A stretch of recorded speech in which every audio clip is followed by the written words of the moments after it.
कृष्ण कहते हैं, क्यों व्यर्थ की चिंता करते हो, किससे व्यर्थ डरते हो, कौन तुम्हें मार सकता है। आत्मा ना पैदा होती है, ना मरती है। जो हुआ वह अच्छा हुआ, जो हो रहा है वह अच्छा हो रहा है, जो होगा वो भी अच्छा ही होगा। तुम भूत का पश्चाताप ना करो, भविष्य की चिंता ना करो, वर्तमान चल रहा है तुम्हारा क्या गया जो तुम रोते हो। तुम क्या लाए थे जो तुमने खो दिया, तुमने क्या पैदा किया था जो नाश हो गया। न तुम कुछ लेकर आए, जो लिया यहीं से लिया, जो दिया यहीं पर दिया, जो लिया इसी भगवान से लिया, जो किसी और का होगा।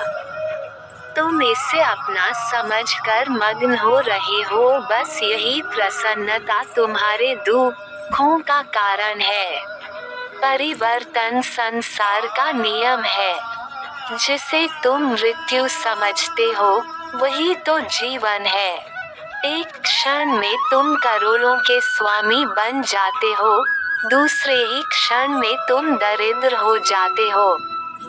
मेरा तेरा, छोटा बड़ा, अपना पराया, मन से मिटा दो, फिर सब तुम्हारा है, तुम सबके हो।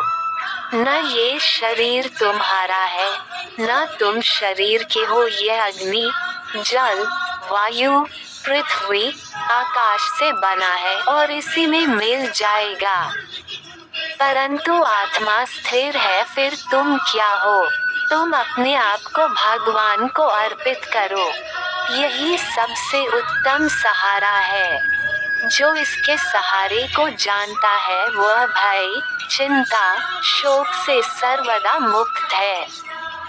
जो कुछ भी तू करता है उसे भगवान को अर्पण करता चल। ऐसा करने से सदा जीवन मुक्त का आनंद अनुभव करेगा। मानव शरीर अस्थायी और आत्मा स्थायी है। जीवन का एकमात्र सत्य है वो है मृत्यु। गुस्से पर काबू करना चाहिए, क्योंकि क्रोध से व्यक्ति का नाश हो जाता है। व्यक्ति अपने कर्मों को नहीं छोड़ सकता है। जो ज्ञानी व्यक्ति ज्ञान और कर्म को एक रूप में देखता है, उसी का नजरिया सही है।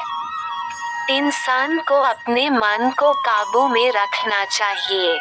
मनुष्य को पहले खुद का आकलन करना चाहिए और खुद की क्षमता को जानना चाहिए।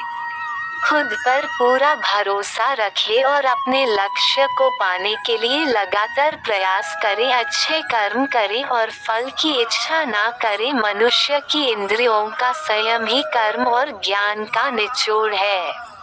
तनाव से दूर रहना चाहिए, क्योंकि तनाव इंसान को सफल होने से रोकता है। अपना काम को प्राथमिकता दे और इसे पहले करे। लोक में जितने देवता हैं, सब एक ही भगवान की विभूतियां हैं।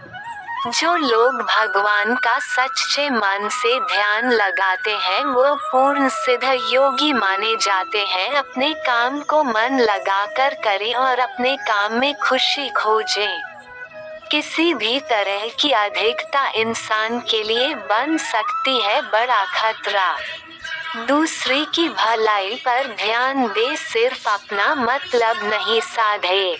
ईश्वर हमेशा मनुष्य का साथ देता है। संदेह की आदत इंसान के दुख का कारण बनती है। गीता सार का मुख्य संदेश में कर्तव्य, कर्म और त्याग के बारे बताया गया है। साथ ही ज्ञान, क्रिया और प्रेम पर भी काफी चर्चा की गई है। महाभारत युद्ध में भगवान श्री कृष्ण ने अर्जुन को जो उपदेश दिया वह श्रीमद् भगवद गीता के नाम से प्रसिद्ध है और उसकी का संक्षिप्त सार गीता सार के नाम से जाना जाता है। भगवद गीता हमें ये सिखाती है कि आत्मा अमर है, केवल शरीर मरता है।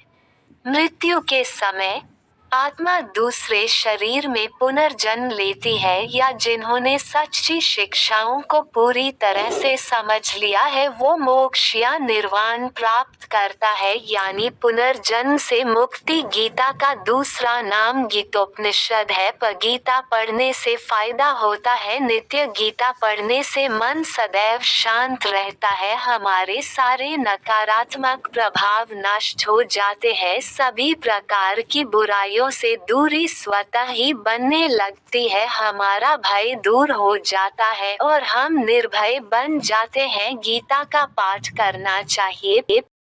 पूजा पाठ और जाप के लिए सुबह का समय सर्वोत्तम रहता है, उसी प्रकार से गीता को भी सुबह के समय पढ़ना चाहिए।